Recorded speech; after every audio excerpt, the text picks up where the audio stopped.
afternoon, guys. Thanks for joining us. So if you are familiar with the Isle of Man e-gaming industry, this panel here need no introduction, but we will kick off. If you'd like to introduce yourself, guys. No introduction, so I'll introduce myself. I'm Steve Brennan and I'm Chief Executive of the Gambling Supervision Commission. I'm Jade Zorab, Managing Director of Amber Gaming. I'm Frank Shingle. I look after e-gaming licensing business development at Manavia, and sometimes I'm also a Douglas counsellor. Thanks very much, guys. So we actually met last week on a Teams call to have a quick catch up before joining today on the panel. Unfortunately, one of our guys, Lee, couldn't join us, and we realised we could talk about this probably for an hour if we were left unsupervised.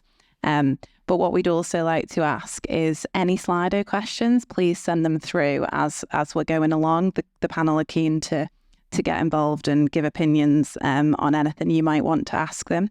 So we're talking about staying ahead of the game, and the e-gaming sector on the Isle of Man has been around for over 20 years. We were at the forefront of global e-gaming regulation. So by its nature, over those years, we have naturally evolved. I don't know, Steve, if you want to touch upon a little bit of our evolution to date. In the beginning, we've been on a bit of a journey as a gambling regulatory authority. Kim mentioned 20 years ago was really when online gambling really started to pick up. We had a bit of a false start in the early 2000s, but it really did start to pick up. And through that evolution, it's been around, building that industry on the island within the framework that we've got, educating that industry on the island about that framework, working with the industry to say what that framework, how that framework needs to hang together. And we're probably moving now into an era where we're saying, you've got our framework, you understand our rules, you understand the direction of travel that we're on as an authority, that the requirements of us for the sector, the requirements of us for the jurisdiction. You understand all of that, and we'll be moving into that era now where we're looking more at you guys in the terms of the supervision and enforcement, which is sort of a good segue into the bit I wanted to talk about today from my perspective, and it's already been touched on, and that is Moneyval. And Kurt mentioned we all look at things through our different perspectives, and as a regulator, we look at our sector through the regulatory prism, which is going to be very different from the prism that you guys in the commercial sector to look through, and that shapes what we do. And I'm going to focus today on Moneyval, which you may ask, why is that relevant to this panel where we're talking about future direction, evolution, relevance, and I'll circle back to that at the end. But want to just go through today how that connection comes along, and then I'll just talk through some of the things that we're doing in terms of the preparation for Moneyval as a jurisdiction. And I think Russell shared some metrics with us this morning, albeit anecdotal, about the impact of grey listing on jurisdictions. And I think he said it was 8 to 9% of GDP. I'm looking for Russell just to see if he can nod his head. He said 8 to 9% of GDP was the impact on Cayman. Anecdotally, as a jurisdiction, we've been looking at what that impact might be. Nobody publishes it. There's no reports. So it is only anecdotal, but the impact of being grey listed can be significant to a jurisdiction, which leads me nicely into my set of notes about what we're doing in our preparation for that. It is the GSC's highest priority at the moment. We are focusing all of a lot of our resources on making sure that we're ready for the evaluation when that comes around. We're doing a number of things to ensure that we're going to be set for that. We've restructured. We've built AML inspection teams. Government has invested significant sums of money in a new system called Strict System. Some of you may have been at the launch of that at the museum a couple of weeks ago. That's going to be a significant investment, which allows us as regulators, alongside the FSA as well, to do much more detailed, faster, risk-based analysis of what our sector looks like. And it's going to be a great tool for us. We've also set up an enforcement division, which just goes back to the point I was making before of our journey, we've got to start to look at not just are those rules being followed, but what are we going to do when those rules are not being followed, and enforcement's going to be one of those things. Outreach is another thing, and that got mentioned by Kate Sims when she was on the panel earlier. Outreach to make sure everybody understands the direction that we're going in, make sure they understand what's happening when Moneyval come, what they're looking for, what we'll need from you as a government, how the island's going to put its best foot forward. From the GSC perspective, I think we do a pretty good outreach program. We've got AML forums, very, very open door policy. So we are in quite close contact with our sector. We allow them to come in, talk to us about anything. We do like to hear about those sort of issues and problems that sector's encountering before they become bigger issues and bigger problems. And that's been successful in the past. But that outreach program, from our perspective, that's going to ramp up. We're making some law changes around entry controls to make sure that we've got stronger entry controls, that we are able to have more powers around who we can and can't let into the sector. And then the other thing that we are doing as well is closer cooperation with our counterparts. I did say I'd swing back to say why is this relevant to this session? That's about evolution and about keeping our sector relevant. Whatever innovation comes forward, whatever opportunities come our way, whatever direction we decide to go in, will only remain relevant if we have a good evaluation by Moneyval. It's so important for us to make sure our framework has got that seal of approval, so that new business, that new innovation, that remaining relevance will be remain significant for us. Thanks, Steve. That was a bit of a preach, I'm sorry. Did you get all your notes out? Jokes aside, though, I think the theme through all of the panels that I've sat through today is evolution and sustainability, whether it's from a business or an environmental point of view. From just to add on from Steve's point of view, we all know, anyone in the sector, we've seen other countries be added to the grey list, and it has a massive impact on business operations within those jurisdictions. Jade, do you have anything to add on that point? Yeah, I do. I think to Steve's point, striking the balance is just so important. So we have seen firsthand the impact in other sectors, other jurisdictions, if you like, who have been grey listed or even sort of pre-Moneyval assessments where there is uncertainty in jurisdictions that creates, I think, unrest, and rightly so, within organisations. What's so important, I think, from an Isle of Man perspective, is that we maintain the strong reputation that we have. At the start of today, Lal presented some numbers. You will have seen the growth that we've seen in the Isle of Man, which is, hugely exciting, hugely promising. Steve and the team, I'm sure, have been as busy as our businesses have been welcoming these, these operators to our island.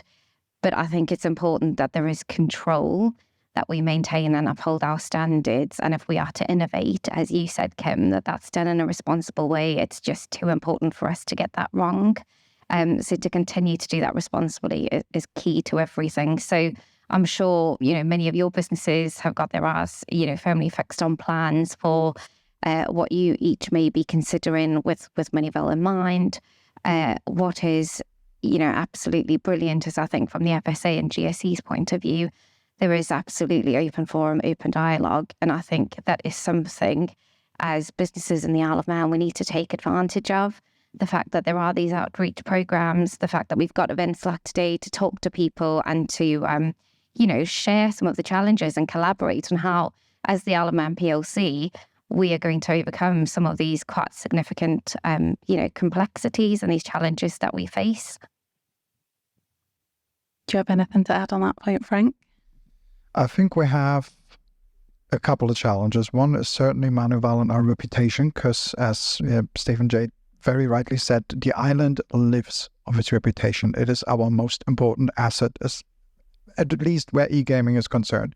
People come here, the way I like to sell the island, if you even have to sell it, it's a very easy sell these days, is You come here to obtain legitimacy. If you manage to get licensed here, it means you play with the big boys. You've been proven to be crime free. You operate at the highest level, and you feed off our reputation, and that is so important. That's challenge number one, and Manival is on everyone's mind wherever you go. I'm sure it's on your minds in your boardrooms and compliance committees.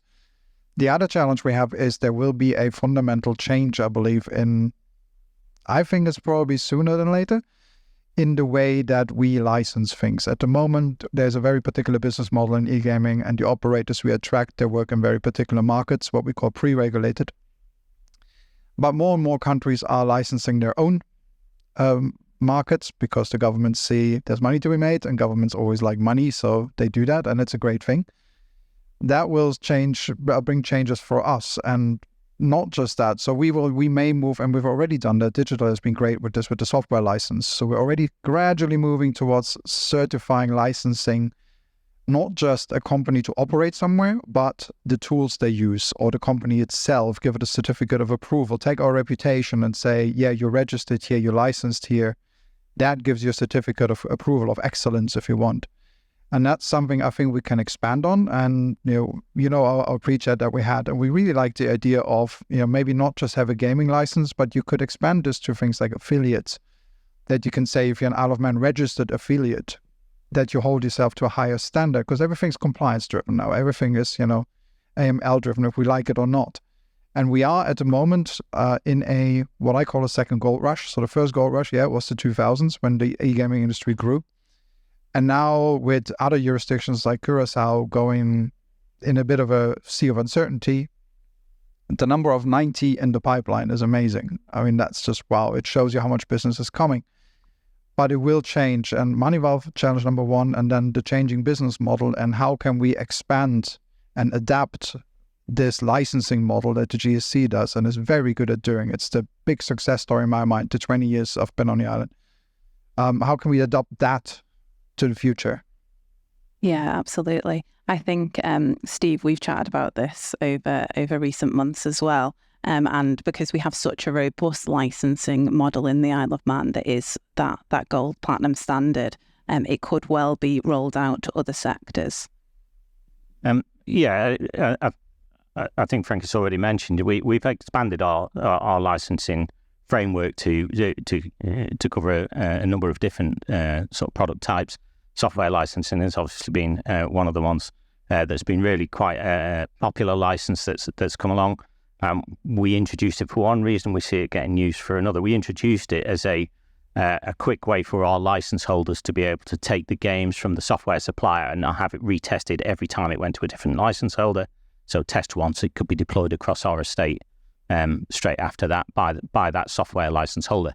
And it was great for the software license holder. We actually do see people coming to us for a software license now, not necessarily to validate to our license holders, but to validate to other sectors as well, because they trust the work we've done in terms of licensing.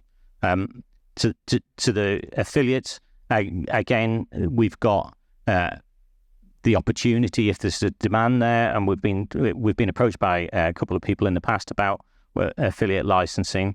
Affiliates is a world we'll have to try to understand a little bit more, but the benefit of the GSC and the environment that we work in, I was only talking to this at lunchtime, is we are sort of masters of our own destiny. Aside from AML, CFT and the Moneyval aspect of things, we can be really quite agile.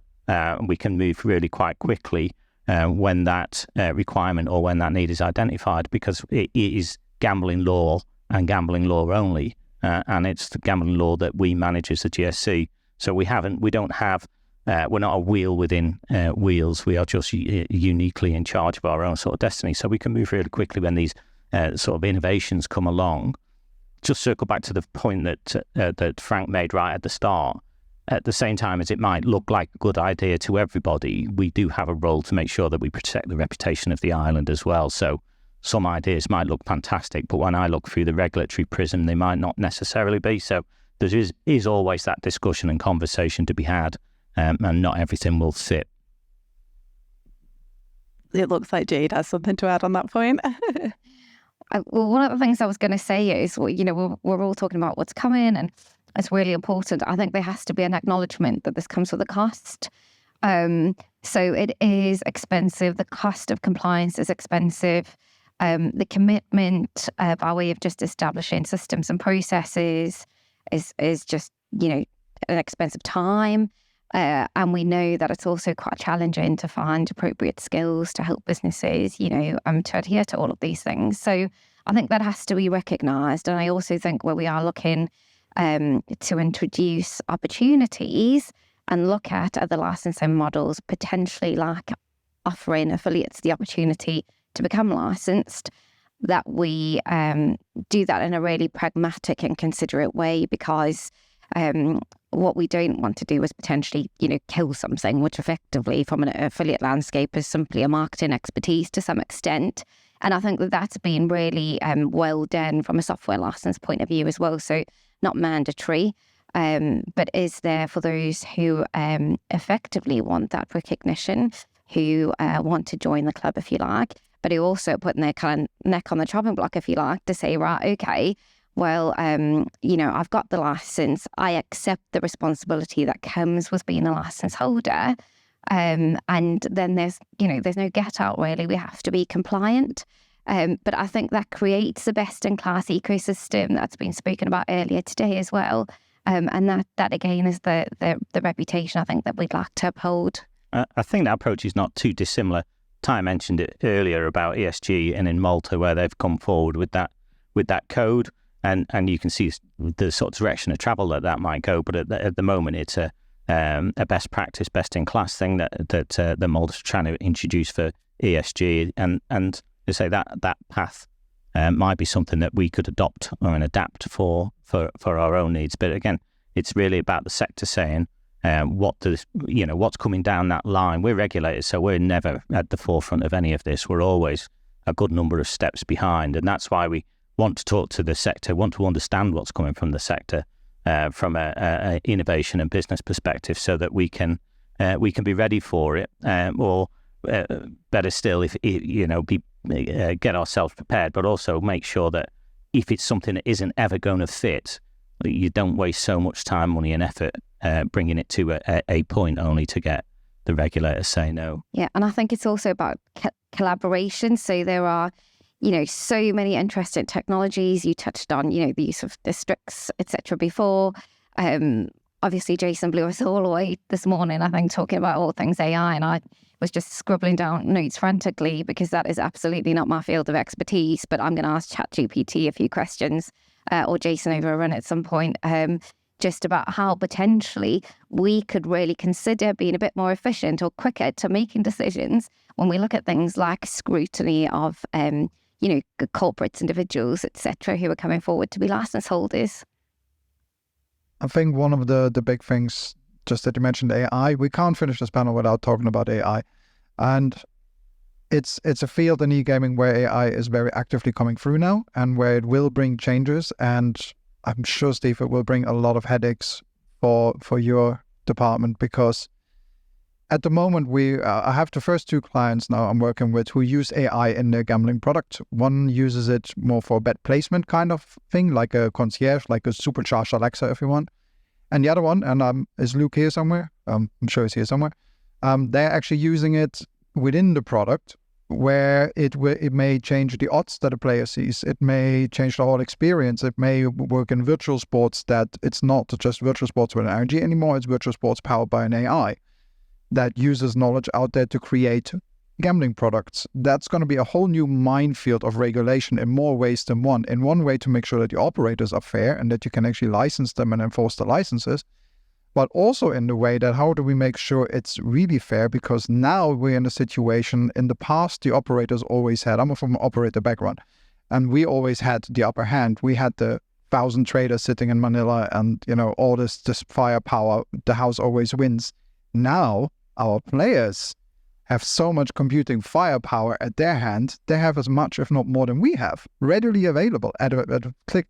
So how do we make sure that, when they come in, where's the line? What's fair? What's not fair? What's acceptable practice? What's not acceptable practice? What should be regulated? There's a whole massive minefield discussion coming our way with AI in this industry. And gambling has always been an industry that moves fast, that broad.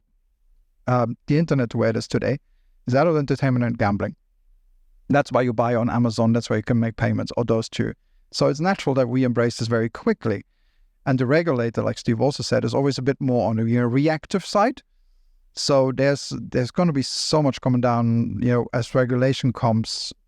There's going to be many, many, many discussions. So we have more than we can fit into this panel. Yeah, absolutely. I think on the AI piece, like you said, Jade, this morning, the opening panels were just amazing. And actually, as a small island community, if we all get involved and get behind it, we could really make a big step forward for Isle of Man AI biosphere. But to Steve's point, obviously the regulation around anything that would relate to AI to do with the gaming industry, we need to sort of figure out where we're going before we can protect it suitably. We've got quite a few questions on the Slido, so I will go to those at the moment. So quick one for you, Steve. Is there any change in legislation we can expect coming through the pipeline? Yeah, so we've got some changes going through. We've got a joint bill, I'll say, with the FSA at the moment, where we're putting some entry control changes through. So they will be, I haven't got the time frame, but we're looking to move those through quite imminently. I think we've gone through the consultation phase on those already, so we'll be moving that into legislation presently. We also are looking at a much broader legislative change. We're at the stage at the moment of just pulling all of the things that we're looking for to put into that legislation into one place, and then there will be a formal consultation on that. This has really been coming. We haven't changed our legislation in any substantive way for quite a long time, and as we've got the bruises from the experiences that we've had, we've looked at where our law is deficient in some areas. So we've been making a list of all of those things, and probably next year we'll be coming out with a bill which is going to address a number of things that have been pinch points, pain points, or inhibitors for our sector. Next year. So there are two pieces of legislation, one imminently and one in a little bit in the future. Thanks, Steve. Okay, this is a good one. If each of the panelists could have one wish granted, what one wish would they choose for their own organisation to enable them to stay ahead of the game, and one wish for the government? Don't know, Frank, if you want to maybe take that one. The one wish would be to know the next big thing in gaming in maybe about 5 years' time, which I think I can already, and you can all predict what that wish will be. It's going to be something related with AI. And, I wish I could see how much of an impact it will have in 5 years' time. And the same pretty much goes for the government as well. How can it make things safer and more efficient where the government is concerned? Because one thing I haven't actually heard with AI and government is, so we create all these things, but couldn't AI help us to make government more efficient and, smaller? Absolutely. I think as a compliance professional, I'm probably the one in the corner that's like, oh, what about this and the risk here and all the rest of it. But I know ultimately we need to all learn and get ahead of the game in the AI aspects. Jade? I was going to say I'm both just a crystal ball, I think, which is probably similar, but I am just a really boring compliance person. And I think it's just having the foresight to understand what to predict, and probably less to your point, even less so about the next big thing, but I think more just on how to, one, kind of protect what we have. Because I think when you look at the growth that we've seen as an island and that we've seen as an employer, that really is because of the, as I said before, the stability and the uncertainty in other places. So it's less about, I think, all of the wonderful things that we've done or the new technology that has come, but the fact that people feel safe and secure here. And when we speak about, sustainability, building, I think, value in businesses, whether that's, for sale or otherwise, that is really, I think, what's so important is just having a sustainable business model for years to come. And that's something that I'd really like to see for the Isle of Man. I think collaboration is really important as well. So that's something, if I could have a second wish, it would be that. We cannot operate by ourselves. We rely so heavily on, the wonderful hosting providers that are here. We've got good infrastructure links, which we've spoken about before. Without the banking sector, we would not be where we are today. So I think, that's really important. So yeah, crystal ball to predict things and to have the government support would be great. I think you were writing your Santa list there. There's a few more to go. Steve, how about you? One wish. Well, where do we start? So the challenges that I face with a growing sector, it's always about the resource. It's always about the knowledge. And we talked about that this morning about AI. Where do we get the knowledge? And the gambling sector is pretty similar as well. Where do we get that knowledge? There's innovation coming down the track. We've got inspectors that we're training, and we're sending them out to do their inspections, and you're making job offers to them, and I lose them again. And so that cycle continues. Yeah, but you steal them too, Steve. We train a few. So yeah, the difficulty the regulators lot really is that we are steps behind. We don't necessarily have fully trained staff because they become a very lucrative asset in our organisation, and we're public sector, so we are pretty much constrained in what we can offer in terms of the terms and conditions. So we do see that cycle through of the staff. It's a bit of a double-edged sword. We might lose them, but they are going into our sector.